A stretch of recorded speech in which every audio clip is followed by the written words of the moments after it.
Chapter का नाम है हमारा solution of nth order linear differential equation with constant coefficient, है ना। अब ये गिवन है हमारे पास एक nth order linear differential equation. देखो इसका ऑर्डर कितना है n, है ना, मतलब इसका ऑर्डर कंटिन्यूअसली कम हो रहा है ना। यहाँ पे n है, यहाँ पर n-1 है, यहाँ पर n-2 है, और साथ में सबके कांस्टेंट कोएफिशिएंट भी है ना, a1 a2 a3, और लास्ट में है a0 y is equal to f of x। दिस f of x is called as forcing function, है ना। दिस f of x is called as forcing function.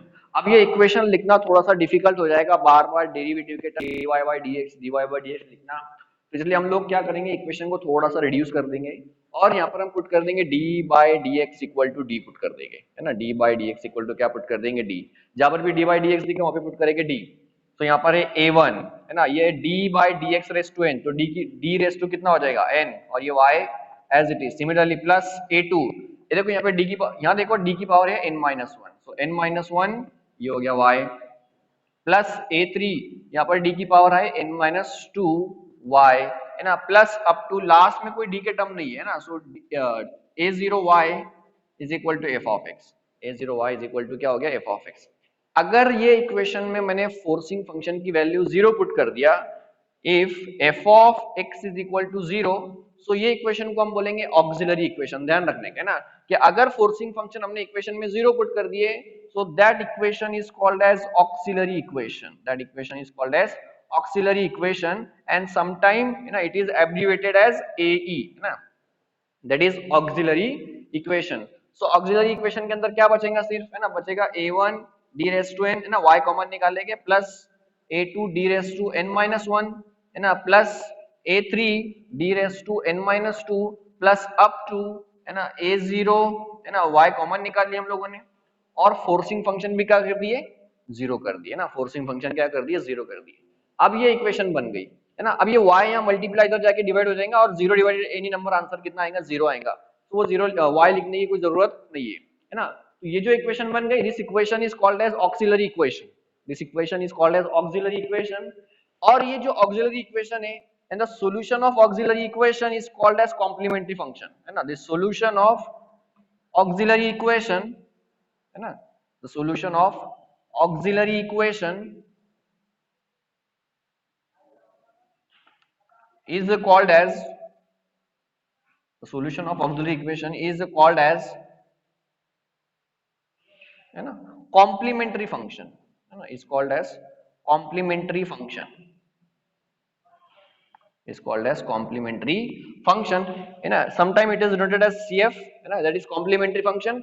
और जब हम नोटेशन में लिखेंगे तो इसको हम लिखेंगे YC। क्या लिखेंगे इसको हम, YC।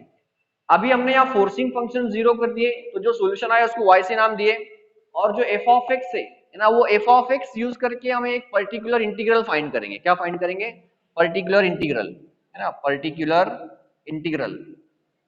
This is called as, है ना, this is called as yp। क्या बोलेंगे इसको हम, yp। और yc और yp ये दोनों का यूज करके हम जनरल सॉल्यूशन लिखते हैं, है ना। So every differential equation has some general solution, है ना, एंड दैट जनरल सॉल्यूशन, है ना, of nth order linear differential equation is given by y is equal to yc plus yp। मतलब हम लोगों को yc भी फाइंड करना सीखना होगा और yp भी फाइंड करना सीखना होगा। सो yc और yp फाइंड करना हम इसमें सीखेंगे, है ना। ये बहुत सिंपल है, yc फाइंड करना एकदम सिंपल है। जस्ट हम लोगों को क्या करना होगा, ये जो भी डिफरेंशियल इक्वेशन गिवन है ऑक्सिलरी इक्वेशन, वो ऑक्सिलरी इक्वेशन के रूट फाइंड करने हैं। अब वो ऑक्सिलरी इक्वेशन के रूट, कितने रूट्स आएंगे वो डिपेंड करेगा कि ऑक्सिलरी इक्वेशंस की ऑर्डर क्या है ना, वो ऑक्सिलरी इक्वेशन की डिग्री क्या है। सपोज अगर ऑक्सिलरी इक्वेशन ऐसी आ गई हमारे पास, d square plus 2d plus 1, है ना, is equal to 0, this is one auxiliary equation. यहाँ पे d की मैक्सिमम पावर 2 है, तो यहाँ पे d के रूट्स रहेंगे, है ना, ये ऑक्सिलरी इक्वेशंस के रूट्स रहेंगे 2। रूट्स कितने रहेंगे इसके, 2। सपोज इक्वेशन ऐसी है, d cube plus 3d plus 2d plus d plus 1, है ना, इज इक्वल टू 0। अगर ये इक्वेशन अच्छे से ऑब्जर्व करेंगे, इसमें d की मैक्सिमम पावर 3 है, तो इसलिए ये जो इक्वेशन, इसके रूट्स कितने रहेंगे, इसके रूट्स रहेंगे 3। नंबर ऑफ रूट्स कितने रहेंगे, 3। सो ध्यान रखना कि number of roots of auxiliary equation is equal to the degree of the differential equation, sorry, degree of this auxiliary equation, है ना। तो ये टर्म ध्यान रखना है। अभी हम सीखेंगे, है ना, पहले हम सीखेंगे कि कॉम्प्लीमेंट्री फंक्शन कैसे फाइंड करते हैं, है ना। तो चलो देखते हैं अभी, है ना। सो कॉम्प्लीमेंट्री फंक्शन फाइंड करने के डिफरेंट, है ना, कॉम्प्लीमेंट्री फंक्शन जो है वो रूट्स के ऊपर डिपेंड है कंप्लीटली, है ना, किसके ऊपर डिपेंड है, रूट्स के ऊपर। तो हम देखते क्या है, एग्जांपल्स भी देखेंगे उसके और आगे सॉल्यूशन देखते जाएंगे क्या है क्या नहीं, है ना। सो बने रहे, है ना, पेशेंस रखे, सब सीखेंगे हम, है ना, स्लोली स्लोली हम सब सीखेंगे, डोंट वरी अबाउट दैट। सो अगर कोई इक्वेशंस के रूट्स है ना, अगर अब देखो हम डिफरेंशियल इक्वेशन सॉल्व करेंगे तो डिफरेंशियल इक्वेशन एक पॉलिनोमियल बन गई इन टर्म्स ऑफ डी, है ना, in terms of D polynomial बन गई, और वो पॉलिनोमियल के कुछ ना कुछ रूट्स आएंगे, है ना। सो इफ, है ना, फर्स्ट केस, इफ रूट्स, है ना, are real, if roots are real and different, है ना, एंड डिफरेंट। सपोज एक ऑक्सिलरी इक्वेशन है, वो ऑक्सिलरी इक्वेशन से हमने रूट फाइंड करे और वो रूट है रियल, है ना, दो तरीके के नंबर आते हैं, एक रियल आता है एक कॉम्प्लेक्स आता है। और अगर वो रूट रियल है और क्या है, डिफरेंट है, सबके सब रूट क्या है, डिफरेंट है। फॉर एग्जांपल एक सेकंड ऑर्डर डिफरेंशियल इक्वेशन है ना, सेकंड ऑर्डर डिफरेंशियल इक्वेशन है, तो उसके रूट्स कितने आएंगे, है ना, उसके रूट्स कितने आएंगे, दो रूट्स आएंगे। तो सपोज दोनों, एक रूट है m1 और दूसरा रूट क्या है m2 है, और दोनों इक्वल है क्या, नहीं, यहाँ पे क्या बोला, दोनों क्या है, डिफरेंट है। इसके दो रूट्स है, दोनों रूट्स अलग अलग है, m1 एंड m2। अब अगर इसका सॉल्यूशन लिखना है ना, इसका जनरल, इसका कॉम्प्लीमेंट्री फंक्शन लिखना है, yc लिखना है, सो yc कैसा लिखेंगे, yc लिखेंगे c1 e raised to m1x plus c2 e raised to m2x। क्या लिखेंगे, c1 e raised to m1x plus c2 e raised to m2x। अगर तीसरा भी रूट्स आ गया और वो भी एक डिफरेंट रूट है m3, तो क्या करेंगे, plus c3 e raised to m3x, है ना। और एक रूट्स आ गया तो क्या लिखेंगे, plus c4 e raised to, है ना, m4x। ऑब्जर्व करो, जितनी डिग्री है ना, जितना ऑर्डर है डिफरेंशियल इक्वेशन के, उतने ये आर्बिट्री कांस्टेंट है। अगर दो ऑर्डर है ना, ऑर्डर दो है तो दो रूट्स आएंगे, और अगर दो रूट्स है तो ये c1 और c2 भी दो आएंगे, है ना। So number of arbitrary constant and the number of roots that will be always same, है ना। This type of question may be asked in the form of MCQs, तो ध्यान रखना है। तो अगर रूट्स रियल है और डिफरेंट है तो ये केस है। इन केस ऐसा भी हो सकता है, कोई कोई इक्वेशन अगर हमने सॉल्व करेंगे तो वो इक्वेशन के रूट सेम आ जाएंगे, दोनों रूट सेम आ जाएंगे। फॉर एग्जांपल एक इक्वेशन का एग्जांपल लिया, अगर हमने D square plus 2d plus 1 is equal to 0, अगर इसके रूट फाइंड किए ना हम लोगों ने, तो इसके रूट आएंगे, दो रूट्स आएंगे, बट दोनों सेम रहेंगे, दोनों रूट्स क्या रहेंगे, सेम रहेंगे ना। d is equal to -1 and d is equal to -1, ये रूट दोनों सेम आएंगे इक्वेशंस के। अब अगर ये केस है, यहाँ पे दोनों रूट सेम हो गए, है ना, तो कॉम्प्लीमेंट्री फंक्शन कैसे लिखेंगे, है ना। तो यहाँ पर सेकंड केस आता है कि व्हेन, है ना, इफ, है ना, if roots are real, when, है ना, if roots are real and same, real and same, है ना, रियल नंबर है और दोनों क्या है, सेम है, मतलब m1 इज इक्वल टू क्या है, m2 है, m1 इज इक्वल टू क्या है, m2 है। तो ये केस में हम सॉल्यूशन लिखेंगे, है ना, yc is equal to c1 plus c2x e raise to, अब m1x लिख लो या m2x लिख लो, दोनों सेम है। अगर रूट सेम रहे, दो रूट सेम रहे तो ऐसा लिखेंगे हम, है ना। अगर तीन रूट सपोज सेम है, मतलब m1, है ना, मतलब m1 m2 और m3, ये तीनों सेम रूट्स है, तीनों रूट्स क्या है, सेम है। तो ये केस में सॉल्यूशन कैसे लिखेंगे हम, yc is equal to c1 plus c2x plus c3x square, है ना, इनटू e रेस टू, अब ये तीनों सेम है इसलिए क्या लिख लेंगे, m1x लिख लेंगे, इसलिए क्या लिख लेंगे, m1x लिख लेंगे, है ना। तो ऐसा सॉल्यूशन लिखना है। फॉर एग्जांपल, है ना, अगर चार रूट्स आ गए, है ना, चार रूट सेम आ गए तो कैसे लिखेंगे फिर, है ना। सपोज चार रूट सेम आ गए, है ना, तो चार रूट सेम आने के बाद यहाँ पे कितना आ जाएगा, c4x3, है ना, ब्रैकेट कंप्लीट, और ब्रैकेट के बाहर कितना आएगा, e m1x आएगा। कभी कभी ऐसा भी हो सकता है ना कि दो रूट सेम है और तीसरा रूट डिफरेंट है ना, ऐसा भी हो सकता है कि सपोज फॉर एग्जांपल ऐसा केस आ गया कि इफ, है ना, रूट्स आ गए m1 और m2, ये दोनों सेम है लेकिन m3 क्या है, डिफरेंट है, m3 क्या है, डिफरेंट है। फॉर एग्जांपल ले लेते हैं हम कि सपोज, है ना, m1 और m2, है ना, ये दोनों की वैल्यू है -1, और जो m3 है और वो m3 की वैल्यू है सपोज -2, मतलब दो रूट सेम है और तीसरा रूट क्या है, डिफरेंट है। तो सॉल्यूशन कैसे लिखेंगे इसका, है ना, सॉल्यूशन कैसे लिखेंगे, yc, देखो ये दो रूट सेम है ना, तो सेम के लिए ये केस यूज करेंगे कि दो रूट अगर सेम है तो क्या लिखेंगे फिर, है ना, c1 प्लस c2x, है ना, e रेस टू कितना, ये m1 और m2 सेम है, सो m2x, है ना, या फिर m1 लिख लो कोई दिक्कत नहीं, प्लस अब C3 जो M3 है वो तो डिफरेंट है ना, सो डिफरेंट के लिए कौन सा केस यूज करेंगे, फर्स्ट केस यूज करेंगे। तो आंसर कितना आ गया फिर, है ना। तो C1 और C2 हो गया, आप क्या लेंगे C3 e raise to M3x, है ना।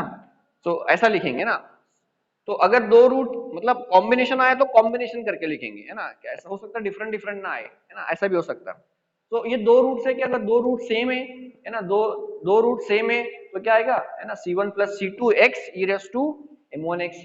डिफरेंट है तो सबके लिए e की पावर डिफरेंट डिफरेंट दे देंगे, है ना। एक बात हमेशा ध्यान रखना कि जितने जितना ऑर्डर है डिफरेंशियल इक्वेशन का, उतना ही क्या आएंगे हमेशा उसके रूट्स आएंगे, और उतने ही क्या आएंगे उसके आर्बिट्री कांस्टेंट्स आएंगे। तो ये बात हमेशा ध्यान रखना, है ना।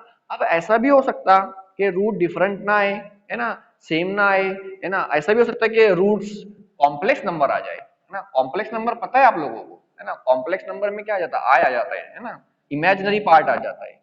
तो कभी कभी रूट्स जब फाइंड करते हैं हम, तो रूट्स फाइंड करते करते कभी कभी इमेजिनरी नंबर भी आ जाते हैं, कभी कभी क्या होता है इमेजिनरी नंबर भी आ जाते हैं, है ना। सो इमेजिनरी ना कि if roots are complex conjugate ना, if roots are complex conjugate, तो ये केस में कैसे करेंगे। अब रूट्स कॉम्प्लेक्स कॉन्जुगेट है मतलब क्या, कि जो रूट्स रहेंगे m इज इक्वल टू आएंगे अल्फा प्लस माइनस बीटा आई के फॉर्म में आएंगे।